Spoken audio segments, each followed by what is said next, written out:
Penny, and Penny is me. Hello, how are you all doing today? I'm doing okay. I guess I'm doing all right. It's been a difficult few days, but here we are. What I'm going to talk about today is some of the things that we can do as cat owners that can help keep cats with chronic illness comfortable at home so that we don't have to stress them out and take them to the vet, and also gives them a longer and higher quality life. Specifically, I'm going to talk about subcutaneous fluids. But first, before I get into that, I would like to know where you are, where you're watching from, and if you're watching live or if you're watching on replay, you can use hashtag live, hashtag replay. I just like to know where people are tuning in from, and hopefully what I have to say will be helpful to you.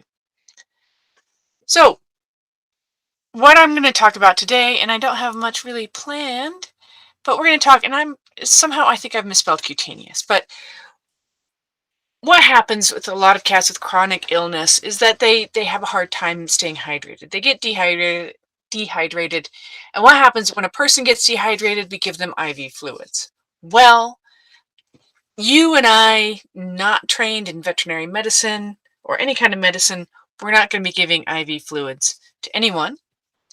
But the cool thing about cats is that their skin, unlike us, where our skin is like stuck down, cats, if you've noticed, their skin is loose it moves over their body, and they actually have a space between their skin and the underlying tissues. And this is the subcutaneous space.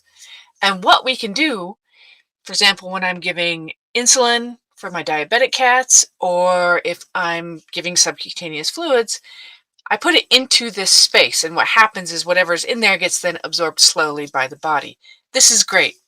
And this is something that you and I can do at home with a little bit of practice. And while some people think that it would be,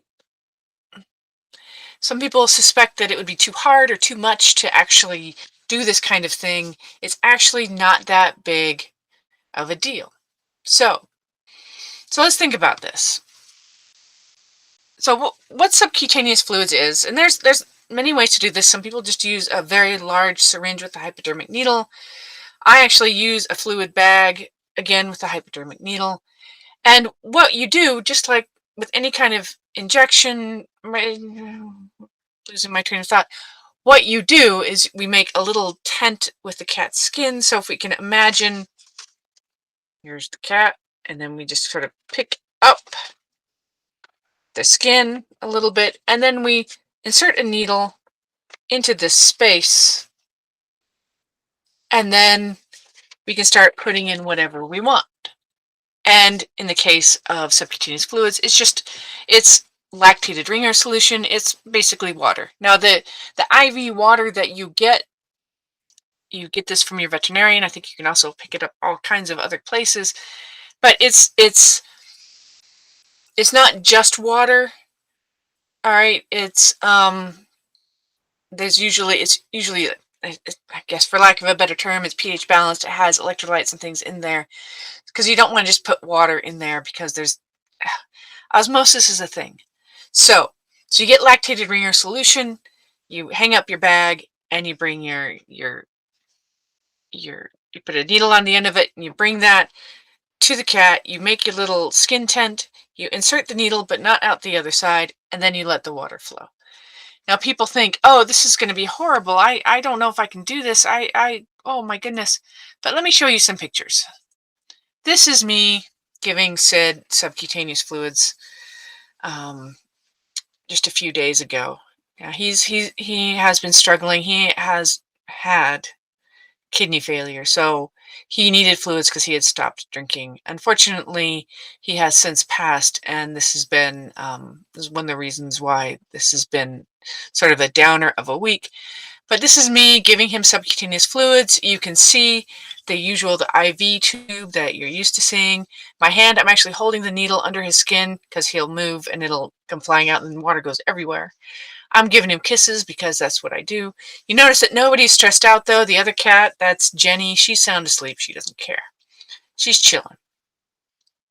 And it's just not that as big of a deal as you might think it is. Here's another picture of him. These photos, by the way, were taken by my son. And the only reason why I'm holding him is to keep him from running away. Um, and my hand is, I'm actually cupping where the needle is, and as it's filling up with fluid, you actually get kind of a balloon effect between, in the skin, and it's just the fluids filling up that space between the rest of the body tissues and the skin. So it looks like a little bubble. Some people get frightened by this. It can be pretty big, but it's actually it's just weird. It's not painful for the cat or anything. It's just weird. So that's what it looks like when you're doing subcutaneous fluids. And a lot of people I have down here, it says sub-Q. A lot of people just call it sub-Q, but it's short for cutaneous. And but what this is about is basically by giving a cat, especially cats with kidney failure, which is super, super common with cats. They get older, they get kidney failure. If you can give them fluids, it helps. It doesn't fix their kidneys, but it helps them flush all that stuff that the kidneys are supposed to be removing from the blood. It helps flush it out and keep things moving so they can live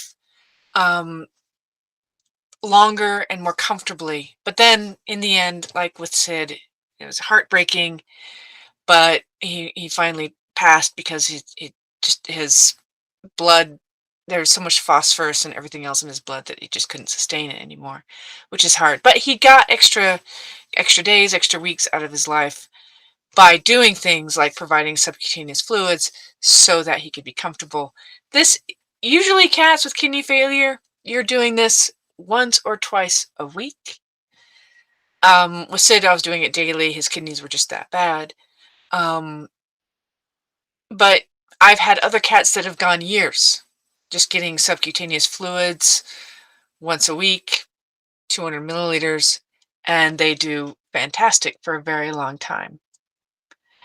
So with that, I just wanted to talk about that a bit because it's kind of heavy in my heart right now, because despite our best efforts, kidney failure finally did take Sid. We don't know why he had kidney failure. He wasn't even a year old.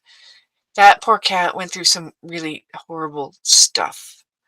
But that's why we're here. That's why I exist at Mew Mew House, because the option was to have him, he was struck by a car and found to have kidney failure. We don't know if there's a relationship there.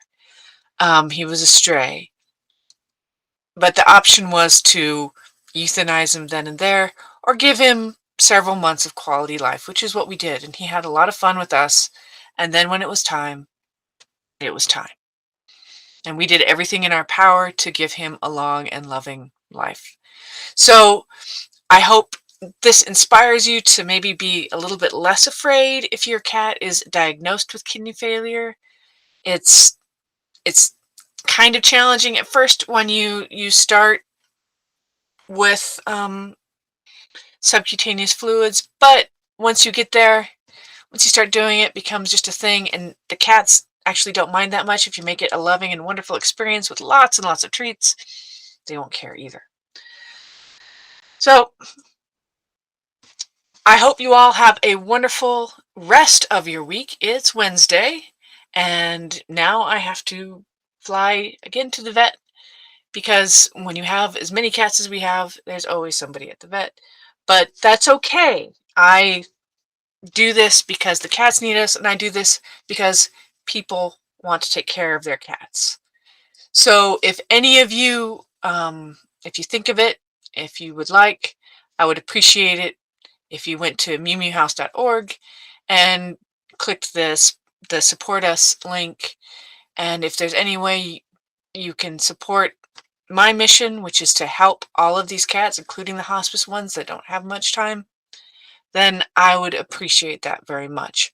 I hope you all have a wonderful, wonderful rest of your week. Stay warm. Spring is around the corner. Unless you're in the Southern Hemisphere, then it's not. Sorry. I'll see you all next week. Bye-bye now.